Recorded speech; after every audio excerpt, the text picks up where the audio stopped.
कपड़े धोने वाली बहू। शादी के पहले से ही विभा को कपड़े धोने का बड़ा शौक था। कभी नल के नीचे तो कभी तालाब के पास।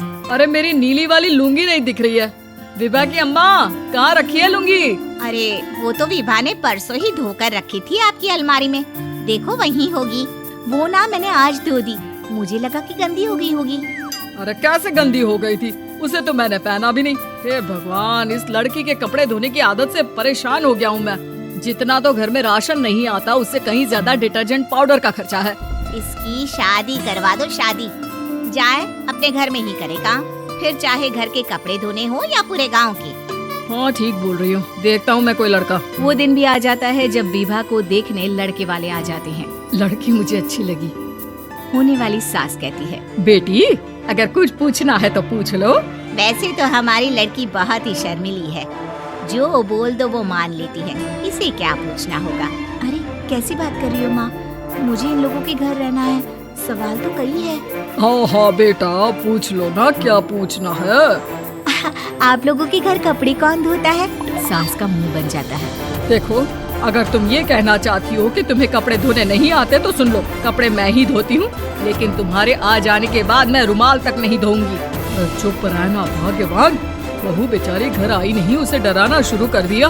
वो क्या है ना बिटिया, अभी तक तो ये कल्लू की माँ ही धोती थी, लेकिन अब तुम्हारे पापा तो दहेज में वॉशिंग मशीन देंगे ही। तभी विभा की माँ बोलती है, सवाल भी पूछा तो क्या। वैसे भाई साहब, मशीन की तो फिर भी कपड़े धोने की कैपेसिटी होती है। मतलब जो बिटिया दे रहे हैं ना विभा, इसे कपड़े धोने का बहुत शौक है। ये आप लोगों के क्या, आस पड़ोस गांव मोहल्ले सबके कपड़े धो दे और उफ तक ना करे। बाहर देखा नहीं आपने कितने कपड़े सूख रहे हैं? सब हमारी बिटिया ने ही तो धोए हैं। बस भी करो ना माँ, शर्म आ रही इतनी तारीफ सुनकर। और तो और एक दाग निकाल कर दिखाओ तो मान जाओ। हाँ अच्छा अच्छा, माफ करना बेटा, मैंने गलत समझा। हमें तो रिश्ता बहुत पसंद है। और ऐसे जुड़ जाता है रिश्ता कपड़े धोने का शौक रखने वाली विभा का। उसकी शादी हो जाती है कोयला फैक्ट्री में काम करने वाले कल्लू के साथ। शादी के बाद अचानक विभा चिल्लाती हुई सास के पास आती है। सासू माँ, अरे सासू माँ कहाँ है आप? ये तो धोखा है, धोखा दिया आप लोगों ने मुझे। इसे ससुर के चक्कर के बारे में पता चल गया। अरे तो उसमें तुझे क्यों धोखा मिला है? अरे नल में पानी नहीं आता, कपड़े कैसे कब धुलेंगे? अच्छा अच्छा, तू पानी नहीं आ रहा उसकी बात कर रही है? तो आपने क्या सोचा? कुछ नहीं। अच्छा हाँ, तेरी माँ ने कहा था कि कपड़े धोने का शौक है तुझे, याद आया मुझे। शौक शौक बोलकर कपड़े धोने वाले मेरे जुनून को कम ना आके सासू माँ, कपड़ा धोना मेरा गुरूर है। तभी पति भी वहाँ आ जाता है। अभी अभी मैंने इसे सनी देओल की फिल्म दिखाई है, उसी के डायलॉग मार रही है माँ। अच्छा सुन, साफ साफ बता रही हूँ, पानी सुबह 4 से 6 और शाम को 10 से 12 आता है, समझी? विभा टाइमिंग सुनकर हैरान हो जाती है। ये क्या भूतों का मोहल्ला है? सुबह 4 बजे उठकर कौन कपड़े धोता है? 4 बजे टंकी में पानी जाता है, फिर सारा दिन धोना ना, किसने मना किया? अरे कैसी बात कर रही है? 200 लीटर की टंकी में कितने कपड़े धो लूंगी मैं? सुबह ही उठ जाऊंगी मैं। अब क्या था, विभा सुबह 4 से लेकर रात के 12 बजे तक कपड़े ही धोती रहती। एक रोज सास पड़ोस से निकलकर कहीं जा रही होती है कि साथ वाली कहती है, हाँ कल्लू की माँ, जरा ये बताओ कि 2 साड़ी है, 2 ब्लाउज और एक पेटीकोट और एक नाड़े वाला लंबा कच्छा। हाँ तो? अरे तो क्या, कितना लोगी धुलाई ये बताओ। धोबन दिख रहे हैं हम क्या? हमारे पति सरकारी नौकरी से अभी अभी रिटायर हुए हैं और बेटा सुपरवाइजर है कोयला फैक्ट्री में।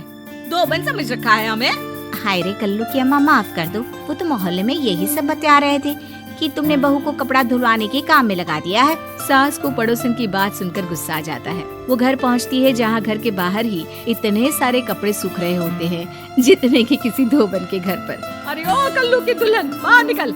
माँ जी यहीं आ जाओ, बाथरूम में चादर धो रहे हैं हम। अरे अभी हम धोते हैं, तुमको बाहर निकलो। ये आस पड़ोस वाले बोल रहे हैं कि हम बहू से कपड़े धुलवा कर उसे कपड़ा धोने वाली बना दिए हैं। अरे छोड़ो ना माँ जी, किन लोगों की बातों में आती हो? आस पास के लोगों का तो काम ही होता है कि वो किसी तरह सास बहू को लड़ा दे। बहू सारे घर के कपड़े धोती है, ये क्या कम है?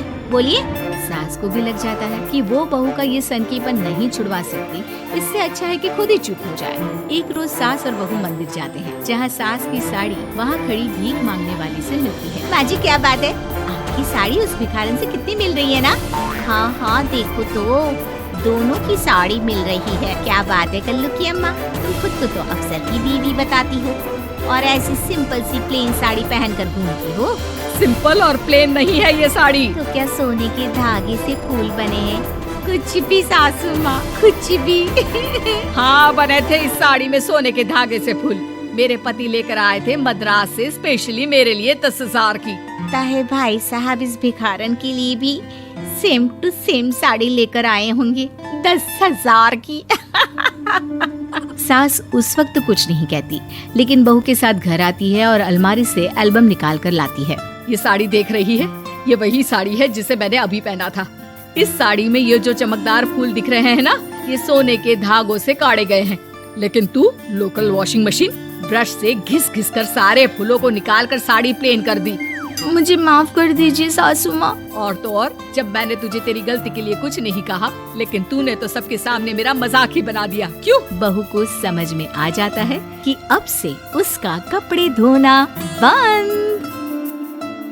ऐसा मजेदार कहानी देखने के लिए हमारे चैनल को सब्सक्राइब करें, लाइक करें, अच्छा लगे तो शेयर करें।